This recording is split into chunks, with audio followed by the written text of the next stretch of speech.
ఆంధ్రప్రదేశ్ రాష్ట్రంలో జరుగుతున్న తాజా రాజకీయ సమీకరణాలపైన మనతో స్పందించడానికి YSRCP youth wing spokesperson Ungarala Santosh ఉన్నారు. వారి మాటలను తెలుసుకునే ప్రయత్నం చేద్దాం. నమస్తే సార్. నమస్తే. సార్ చెప్పండి, కూటమి ప్రభుత్వం అధికారంలోకి వచ్చి 2 సంవత్సరాల పరిపాలన పూర్తయింది.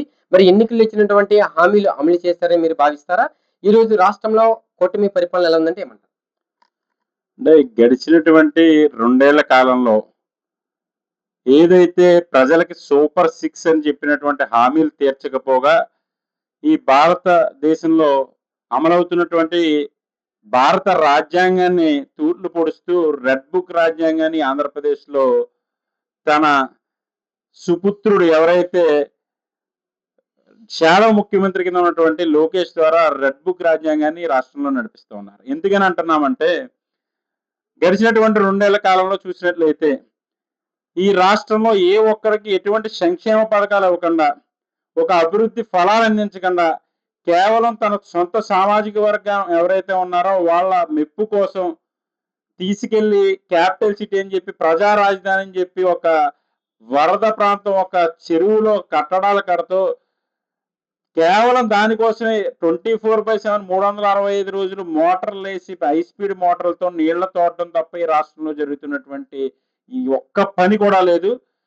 మరి అదే విధంగా రెడ్ బుక్ రాజ్యాంగం ఎందుకని అంటున్నామంటే, ఎవరైతే తనకు వ్యతిరేకంగా రాబోయేటువంటి కాలంలో తన పుత్రుడు ముఖ్యమంత్రి కాకుండా అడ్డుకుంటాననేటువంటి ఉద్దేశం ఏ పార్టీ మీద అయితే ఉందో, వైఎస్ఆర్ కాంగ్రెస్ పార్టీ మీద, ఆ పార్టీలో ఉన్నటువంటి నాయకులు, ఎదుగుతున్నటువంటి నాయకుల్ని గట్టిగా వాణి వినిపిస్తున్నటువంటి, ప్రజల పక్షాన వాణి వినిపిస్తున్నటువంటి నాయకుల్ని హింసకు గురి చేస్తూ, అవసరమైతే కేసులు పెట్టడం, కేసులకు లొంగకపోతే వాళ్ళ మీద దాడులు చేయడం, ఇళ్ల మీద పడి దాడులు చేసే ప్రయత్నాలు చేయడం, అలాగే అవసరమైతే చంపేసేటువంటి స్థాయికి రెడ్ బుక్ రాజ్యాంగం వెళ్ళిపోయిందనేది ఈ 2 ఏళ్లలో చూసాం తప్ప ఏ ఒక్క సంక్షేమ అభివృద్ధి పథకాలు ఈ రాష్ట్రంలో అందట్లేదు. 2019, 2024 అధికారంలో వైఎస్ఆర్ కాంగ్రెస్ పార్టీ ఉంది. ఈ సమయంలో ఏపీలో లిక్కర్ స్కామ్ జరిగిందంటూ కూడా ఇప్పుడు వైఎస్ఆర్సీపీ నాయకుల్ని టార్గెట్ చేస్తూ అరెస్టులు చేస్తున్న పర్వం. ముఖ్యంగా మాజీ మంత్రివర్యులు కారుమూరి నాగేశ్వరరావు కుమారుడు సునీల్ గారి అరెస్ట్ గురించి మీరేం చెప్తారు? ఏదైతే లిక్కర్ స్కామ్ అని చెప్తా ఉన్నారో, అసలు స్కామ్ ఉండడానికి చాయిసే లేనటువంటి లిక్కర్‌లో స్కామ్ ఎలా జరుగుతది? ఎందుకని అంటున్నామంటే, గడిచినటువంటి ప్రభుత్వంలో, వైఎస్ఆర్ కాంగ్రెస్ పార్టీ ప్రభుత్వంలో 5 ఏళ్ల పాటు ప్రభుత్వమే మద్యం షాపుల్ని నిర్వహించేటువంటి పరిస్థితి. ప్రతి బాటిల్ కూడా స్కాన్ అయ్యి ప్రభుత్వ వెబ్‌సైట్ ఏదైతే ఉందో ఆ వెబ్‌సైట్‌లో ప్రతి బాటిల్ స్కాన్ అయ్యి మాత్రమే బయటకి అమ్మకం జరిగేది. ఆ డబ్బు ఏదైతే ఉందో ఆ డబ్బు కేవలం డైరెక్ట్ గవర్నమెంట్ ఏదైతే ఆ శాఖ ఉందో సంబంధిత శాఖకే వెళ్ళింది తప్ప, సొంతంగా ఒక సిండికేట్ ఉండడమో, లేకపోతే ఒక ప్రైవేట్ వ్యక్తుల ప్రోద్బలంతో నడిచినటువంటి పరిస్థితి లేనప్పుడు అందులో స్కామ్ జరిగేటువంటి పరిస్థితి ఎందుకుంటది? కేవలం ఏదైతే తనన్న గతంలో 16 డిస్టిలరీకి తన సొంత అధికారంలో ఉన్నప్పుడు సొంత ఎవరైతే సామాజిక వర్గం ఉన్నారో వాళ్ళందరికీ కూడా సొంత డిస్టిలరీలకు పర్మిషన్లు ఇచ్చి ఈ రాష్ట్రంలో కల్తీ మద్యాన్ని ఏరులై పారించినటువంటి చంద్రబాబు నాయుడు గారు దాన్ని కప్పిపుచ్చుకోవడానికి ఈ రోజు జగన్మోహన్ రెడ్డి గారి మీద, మా పార్టీ కార్యకర్తల మీద, మా పార్టీ నాయకుల మీద బురద జల్లేటువంటి ప్రయత్నం చేస్తూ ఈ రోజున గడిచినటువంటి కాలంలో మిథున్ రెడ్డి గారిని అయితేనేమి, అలాగే మా ఓఎస్డీ గారు జగన్మోహన్ రెడ్డి గారు, ఓఎస్డీ గారు కృష్ణమోహన్ రెడ్డి గారిని అయితేనేమి, ధనుంజయ రెడ్డి గారిని, ఇలా అందరిని టార్గెట్ చేసి కోర్టుల్లో ముట్టుకాయలు ఎంచుకుని ఈ రోజున పక్కకు వచ్చేటువంటి పరిస్థితి. మరి ఇప్పుడు ఏ విధంగా ప్రజలు 2 ఏళ్లు గడిచిపోయింది, ఏ విధంగా మళ్ళీ ప్రజలను మభ్య పెట్టాలి, ప్రజలను ఏ విధంగా డైవర్ట్ చేయాలనేటువంటి ఆలోచన చేసినప్పుడు తప్పనిసరిగా ఇందులో ఎటువంటి స్కామ్ జరగలేనటువంటి, అవకతవకలు లేవనేటువంటి నిరూపితం అవుతున్నప్పుడు ఇంకో రకంగా ఏం పెట్టాలని ట్రాన్స్‌పోర్ట్‌లో ఏదో జరిగిపోయిందని చెప్పి. అసలు ట్రాన్స్‌పోర్ట్‌లో జరిగిపోవడానికైనా ఇది కంప్లీట్‌గా వ్యవస్థే పూర్తిగా ప్రభుత్వం ఆధీనంలో ఉన్నప్పుడు ప్రైవేట్ వ్యక్తులు ఏ విధంగా కలెక్ట్ చేసుకుంటారు? ప్రైవేట్ వ్యక్తులు ఇది చేయడానికి ఏముంది? ఏమీ లేదు. ఫస్ట్ జనరేషన్ ఎవరైతే ఉన్నారో వైఎస్ఆర్ కాంగ్రెస్ పార్టీకి 60, 70 ఏళ్లు దాటినటువంటి నాయకులు, సీనియర్ నాయకులందరిని ఇబ్బంది పెట్టేటటువంటి పరిస్థితి చేసినటువంటి దాఖలాల్లో ఈ 2 ఏళ్లలో ఎవ్వరు వైఎస్ఆర్ కాంగ్రెస్ పార్టీ నాయకుడే కాదు, చిట్ట చివర ఉన్నటువంటి కార్యకర్త కూడా తొనకలేదు, బెనకలేదు. మరిప్పుడు ఏం చేయాలిరా?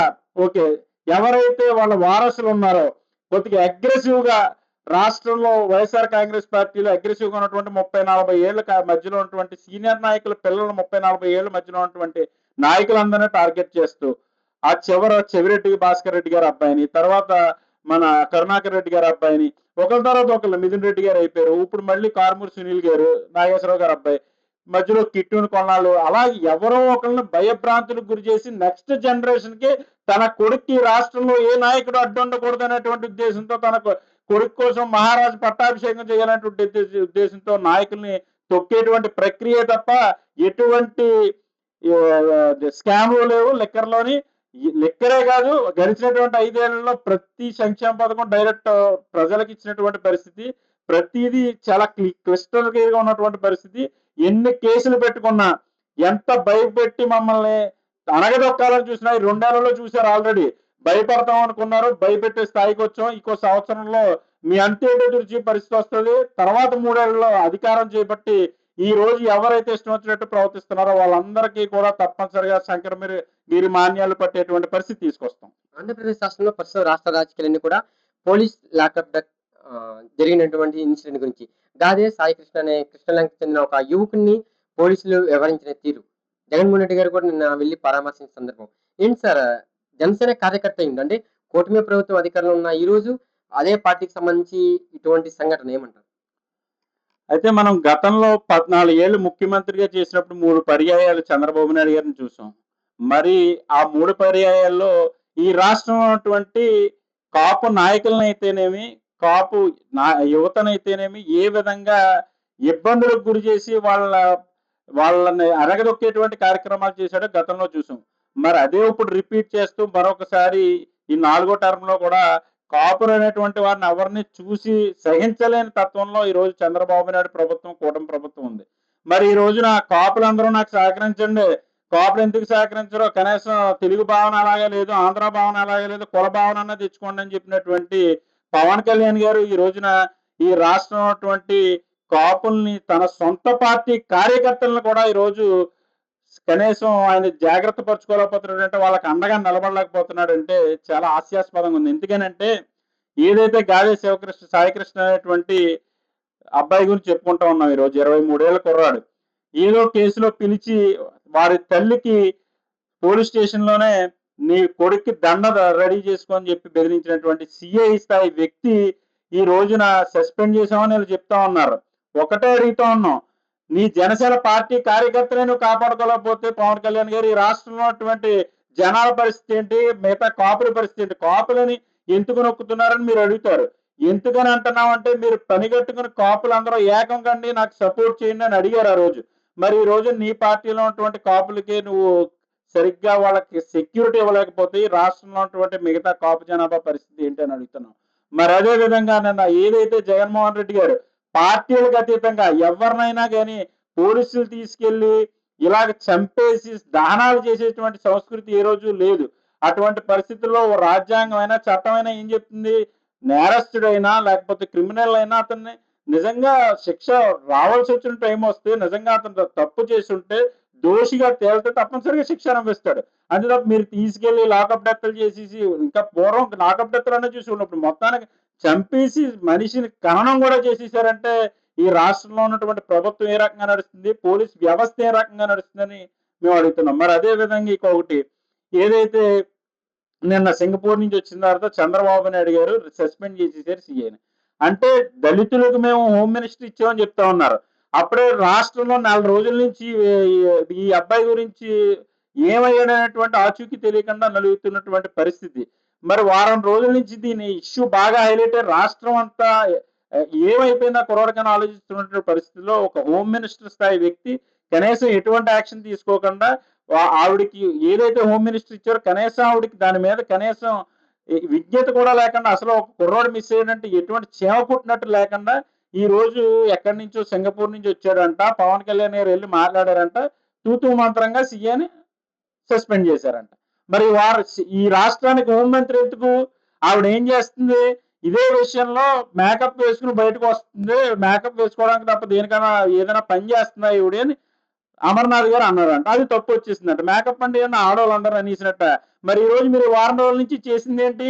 మేకప్ వేసుకుని కారు వేసుకుని ఊరంతా తిరగడం, మీ పనులు మీరు చక్కబెట్టుకోవడం, మీ పార్టీ కార్యక్రమాలను ఇది చేసుకోవడం, ఏదైతే జగన్మోహన్ రెడ్డి గారిని వైఎస్ఆర్ కాంగ్రెస్ పార్టీ కార్యకర్తల మీద ఇష్టం వచ్చినట్టు మాట్లాడటం తప్ప ఈ వారం రోజుల నుంచి సాయికృష్ణ అనేటువంటి కుర్రోడు తాలూకు పరిస్థితి గురించి మీరు ఏం ఆలోచించారు? అసలు ఏం యాక్షన్ తీసుకున్నారు హోంమంత్రి గారు అని అడుగుతా ఉన్నాం.